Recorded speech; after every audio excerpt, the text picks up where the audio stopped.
Hey guys and girls, welcome back to another beautiful video on this beautiful channel on this beautiful day. How you guys and girls doing? Hope you're doing great as always. Today's video is going to be nice as always. We're going to add a multiple jump function where we can make the player jump as many times as we want depending on a variable. We're going to flip the character when moving left to right. Still no animations, but just flipping it is enough to just see what's going on. We're going to add some simple camera movement following the player. And we're going to clean up the code as well because it's a little dirty. We're going to use some new Unity tags and flags to set everything real nice, to organize the variables that we have. So let's get started with the video.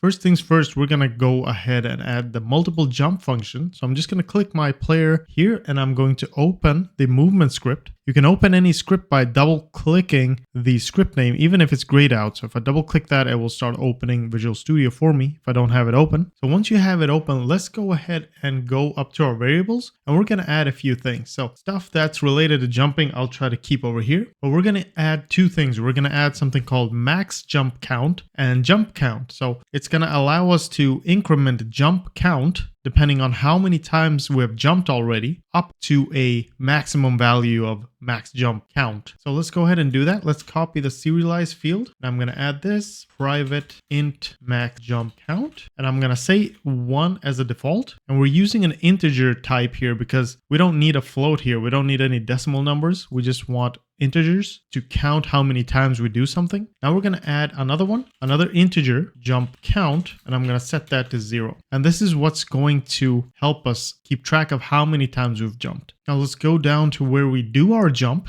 and that is with the input over here. Now instead of checking is ground here, we're going to do the jump count. So I'm just going to copy this. I'm going to Control X this, so I'll keep it for later. We're going to use it further down. But let's go ahead and say and jump count is less than max jump count. And we need to increment jump count any time we jump. So jump count plus plus. And then we'll create another if statement below where we'll actually reset the jumping. So we'll say if paste whatever you had is ground equals true and jump count is greater than 0. So once we have jumped, so this is basically when you hit the ground again and you have jumped already, because jump count won't ever increase if you haven't actually jumped. And then we'll just say jump count equals 0. So let's go ahead into the Unity editor and let's see what we have here. We have our jump count 1 and max jump count 1 and jump count is 0. So if I start this, we should be able to jump just once, but we can jump twice. And there's a really good reason for that. At least it limits it to 2, right? But there's a reason for that. So let's go up to our script again. That's because when we check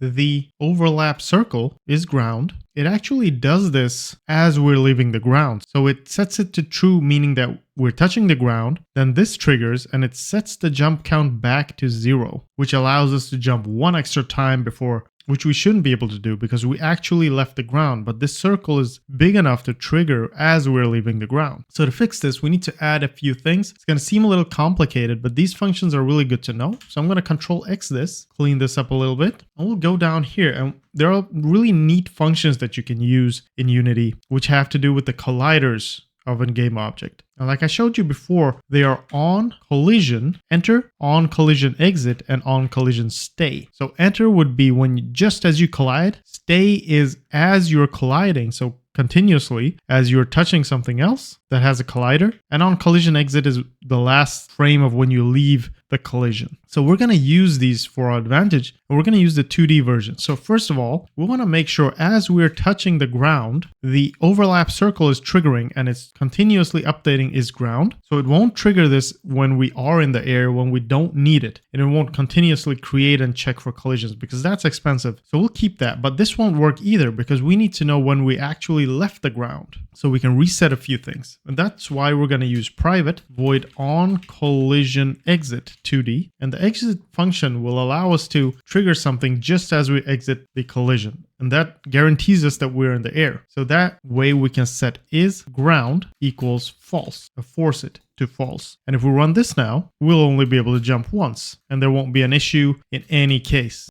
So now we're going to do something really cool. I'm going to go to my inspector as I click on the player, and I'm going to try to flip the character. And in some cases, this is really good because you don't have a animation and a set of sprites to represent maybe one direction of movement. Maybe you only get a set of sprites that represent running to the right or standing to the right. And you actually want both in your game. So when you're moving left, you want the player to face left. When you're moving right, you want the player to face right, because it looks kind of weird as our player is moving backwards. And to do that, the sprite renderer component really helps us out. There's a little flip attribute here, which you can click. So I could flip it in the Y direction and the X direction. And you see that does the trick for us, right? So how do we access this in the code? Because that's where we want to change it, depending on the velocity of the player. So I'm going to leave it unchecked, and I'm going to jump into the code. And let's go to our awake function. Now remember, the awake function is called as the script loads. The start function is called before the first frame update. So we want it in awake. We want it to be set from the beginning. So we want to access the sprite renderer within the code, right? So we need to kind of copy this here with a serialized field. I'm going to add a new section here, and I'm going to call this, firstly, I'm going to change this to sprite renderer, and I'm going to say player sprite renderer. It's a mouthful. And then set it to null. Copy this. We'll go into awake and we'll set this to get component sprite renderer. Done. So now we'll have our sprite renderer accessed here. What can we do with that? Well, we need to check which direction we're facing. And I wanted to do that after everything is done. So we have an update function. I can put it at the end of the update function, or I can use a late update function, which is called, if you hover it, will tell you what it does. It's called every frame at the end. So it will be after the update function. It's nice to have for a few things like we talked about before, but in this case, I feel that it fits in. So I'll say player sprite renderer dot flip X, and I'll set it to true. Now this doesn't do much for us, right? What we want to do is we want to check if the player rigid body 2D dot velocity dot X less than 0, which means it's moving to the left, we're going to flip it because the default character is facing to the right. And then we're not going to do an else here. We're going to do an else if statement. So if we did an else, it would kind of flip it to false, whatever happens, whatever it would be, even if this would be 0, we don't want that. We only want it to flip once we actually go over to the other side. So if you're on the negative side with the velocity, we want that sprite to stay there once the character stops. If we set an else here, it would always flip it to the right again. We don't want that. It looks kind of weird. Feels like the player's jittering back and forth. But if we do an else if, it will only trigger if this condition is met. So if X is greater than 0, and then we'll set it to false. This is all you gotta do. And remember, you don't need these squiggly thingies for if statements that have one line. So if you have an if statement that has multiple lines, you can use these. But usually I don't use them for one-liners. But in this case here, for example, I do. But here I don't. So it might be a little weird. Maybe I should keep it to 1. So I'll just remove that there. Sometimes the readability suffers doing this, but I still like it. It's good to know that you can do it. So once we're here, we can go back into Unity and run the game, and we'll see that it will flip for us depending on how the player is facing or which direction the player is facing.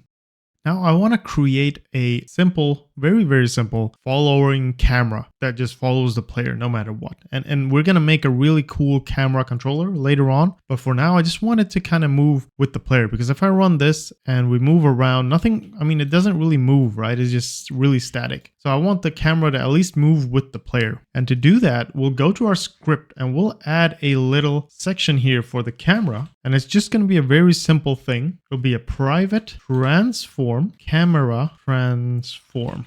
I will set this to null. Now, we don't want the camera to follow the player if this is still null. If we set the camera transform, we add it to the variable in the inspector, then we want the camera to follow it. So we don't want the game to crash just because this is not set. And to check that, let's go to late update, because camera stuff is pretty nice to do in late update. We want everything to move after all the logic is done. So I'll put a little thing here. We'll say an if statement, camera transform is not null. We're going to do a bunch of stuff. Let's change the camera transform so it follows the player. Now, how do we do that? We'll just say camera transform dot position, because remember the transform contains positions, contains the rotation, contains the scale, but we just want to access the position. I want to make a new vector 3, and even though we're making a 2D game, the transforms always have, or they're always 3-dimensional. The Z value is always there. Because if you remember, again, if we switch it into 3D mode, there's always in 3D. It's never really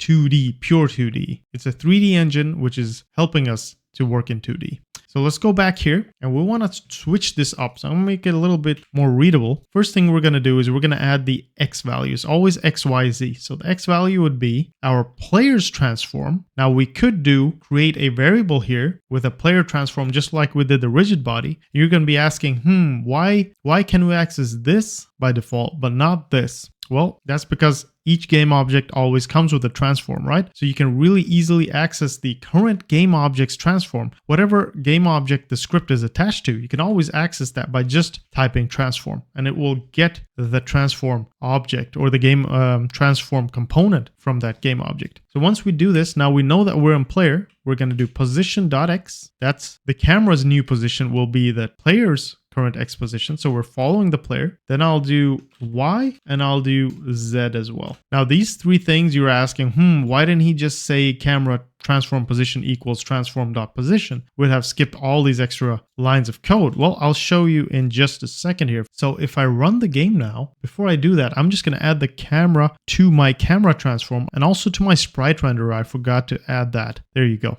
So once I attach the main camera transform, it should follow the player. So let's see what happens now. It's going to be interesting. What happened? Everything just went crazy. Well, if we look at our scene view here and we switch to 3D, you'll see that the camera used to be back here, but now it's right on top of all the game objects because we changed the camera's Z position. It should be back here. Oh, whoops. If I select the camera, it should be back here, but I can't really move it because it's automatically being set here in the update function of the player. So we can't really move that. But if I move the player like you saw, it moves the camera with it. So it's going to look a little weird. Our player will never be visible because it's attached to the camera, and the camera has a near clip of 0.3. So it won't allow us to see anything before this point. So let's go ahead and just Control Z that. Let's keep it like this. Let's go back into 2D view. Let's go and let's stop this and let's go back in here. Now the Z position should never be touched in a 2D locked game. So we don't ever want to touch this. We want to keep it the same as it always has been. So we'll just give it whatever it was back here. And if we run this now, the camera will follow the player perfectly. And this might not look the best because it's following it exactly, but at least it's following it. And it's a very simple way to make it follow a game object.